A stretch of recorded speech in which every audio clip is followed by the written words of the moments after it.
मळद बारामती ते वडझरवाडी पालखी सोहळा संपन्न झाला। महाशिवरात्री निमित्त पायी सोहळा मळद ते वडझरवाडी हा सोहळा 6 दिवसाचा असतो। या सोहळ्यामध्ये आमचे सद्गुरू पडळकर महाराज यांनी 2007 मध्ये चालू केला। प्रथम वर्षी 70 लोकांना घेऊन हा पाय सोहळा चालू झाला। पडळकर महाराजांच्या बद्दल बोलायचं झालं तर जसे ज्ञानेश्वर माऊलींच्या हाल झाले त्याचप्रमाणे पडळकर महाराजांचे देखील मोरवे गावातील लोकांनी हाल केले। ज्यावेळेस मोरवे गावातील निम्म्या लोकांनी देवांना व त्यांच्या कुटुंबियांना वाळीत टाकले होते म्हणून पडळकर महाराज गाणगापूरला गेले होते। त्यावेळेस महाराजांची आई व गुजर शेठ यांनी महाराजांना आणून बारामती येथे मळदी या ठिकाणी आणले।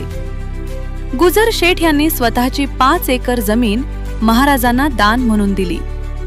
या ठिकाणी महाराजांनी वास्तव्य केले। नंतर त्यांना स्वप्नामध्ये येऊन वडझरवाडी या ठिकाणी नवनाथ प्रकट होणार आहेत असे स्वतः शंकर महाराजांनी सांगितले। ज्यावेळेस द्वापार युगात नवनाथ व गिरणारे दत्त भ्रमण करीत असताना ज्या ठिकाणी ते बसले होते त्या ठिकाणी ते प्रकट झाले आहेत।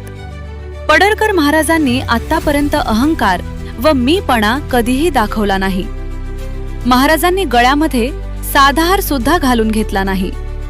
महाराज पूर्णपणे संन्यास आहेत। वडझरवाडी टेकडी या ठिकाणी जय गिरणारी दत्त व नवनाथांचा देवांचे वास्तव्य आहे म्हणून हा पालखी सोहळा काढला जातो।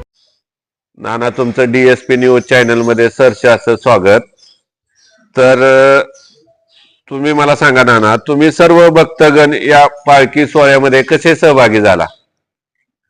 याच्या पाठीमागचं कारण म्हणजे आमचे सद्गुरू परमपूज्य पडळकर महाराज यांच्या कृपेने आणि यांच्या आशीर्वादाने त्यांनी आम्हाला जवळ घेतलं आणि भक्ती मार्गाचा मार्ग शिकवला।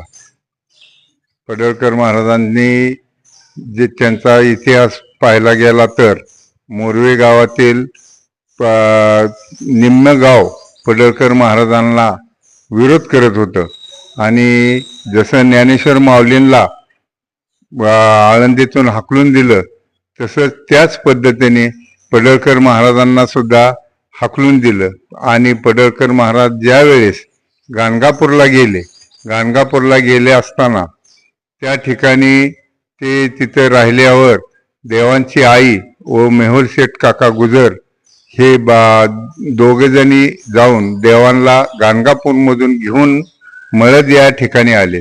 मळद या ठिकाणी आल्यानंतर त्या ठिकाणी मेहुल शेठ काका यांनी 5 एकर क्षेत्र स्वतःचे क्षेत्र देवांना त्यांनी दिले आणि त्या ठिकाणी देवांनी आपला दरबार चालू केला।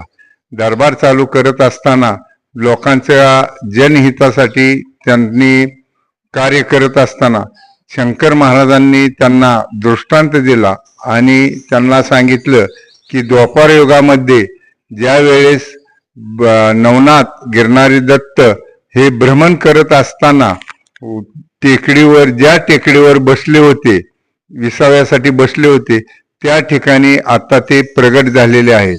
अशा पद्धतीने पडळकर महाराजांनी वडझरवाडी तीर्थक्षेत्रावर स्वतः जाऊन त्या ठिकाणी त्यांचा पहिल्यांदा विश्वास बसला नव्हता, पण त्यांनी विटा देवस्थान, विटा नरसोबाच्या वाडीचे मारुतीराया तसेच दर्यातले मारुतीराया यांना कौल लावले आणि हे सत्य आहे का हे विचारले।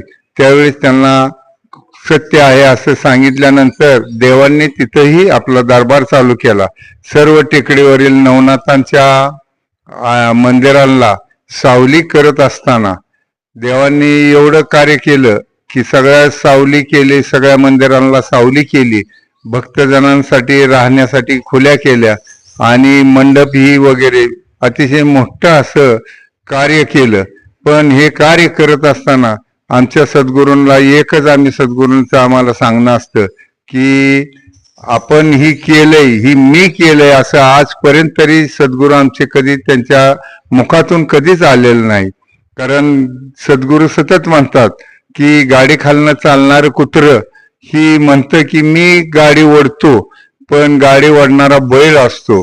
अशा पद्धतीने देवांनी कधीच मीपणा, अहंकार, मी केलंय असा कुठलाही नाही, आणि आजपर्यंत देवांनी गळ्यामध्ये कधीच हार घालून घेतला नाही. असे सद्गुरू परमपूज्य पडळकर महाराज यांनी आम्हाला जी शिकवण दिली, अतिशय चांगली शिकवण दिली, आणि त्यातूनच आमचे संसार, लाखो भक्तांचे संसार चांगले झालेले आहेत. आणि पायी सोहळा कसा चालू झाला?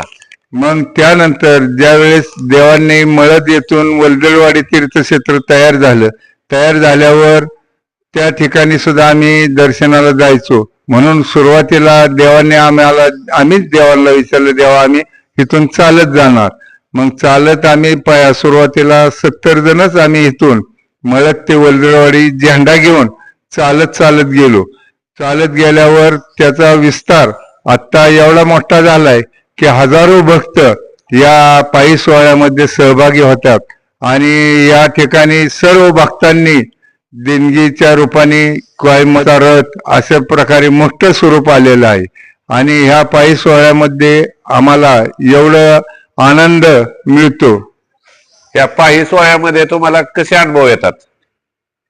पायी सोहळ्यामध्ये एवढे आनंद येतात की जणू काय आम्ही स्वर्गात चालल्यागत. ह्या 10 दिवसात आम्हाला घरची कुठलीही आठवण न येता एवढा आनंद मिळतो की हे वर्ष जाऊन दुसरं वर्ष कधी येईल याची आम्ही वाट बघत असतो.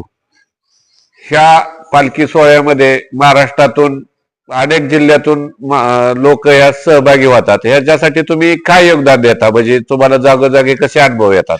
आमच्या सुरुवात आमची मळद पासून होती. मळद या ठिकाणी मळदवरून सुरुवात झाल्यानंतर बारामती या ठिकाणी मेहुल शेठ काका यांचे सुरटी सोमनाथांचे मंदिर आहे. त्या मंदिरामध्ये आमचे सगळे शेठ काका सगळे राहण्याची जेवणाची सोय करतात. त्या ठिकाणी रिंगण पण असतं. जसं ज्ञानेश्वर माऊलींच्या पालखीला रिंगण सोहळा असतो, तसं आमच्या पालखीबरोबर रिंगण सोहळा हा 3 ठिकाणी होत असतो. पहिला रिंगण सोहळा बारामती या ठिकाणी होतो, दुसरा रिंगण सोहळा सोमेश्वर मंदिरात होतो, आणि तिसरा रिंगण सोहळा आईंच्या आणि दादांच्या मंदिरा शेजारी होतो. अशा प्रकारे हा एक रिंगण सोहळ्याचा आनंद जो असतो तो आम्हाला अतिशय भावपूर्णक वाटतो. म्हणजे तुम्हाला सांगायचं, याची देही याची डोळा पाहिला आम्ही मुक्तीचा सोहळा. म्हणजे ह्या पालखीमध्ये आल्यानंतर तुम्हाला मुक्ती मिळण्यासारखंच आहे ना? हा, आम्हाला पूर्ण आनंद आणि पूर्ण मनाला एवढं समाधान वाटतं की मुक्ती मिळाल्यागतच वाटतं. धन्यवाद नाना. धन्यवाद.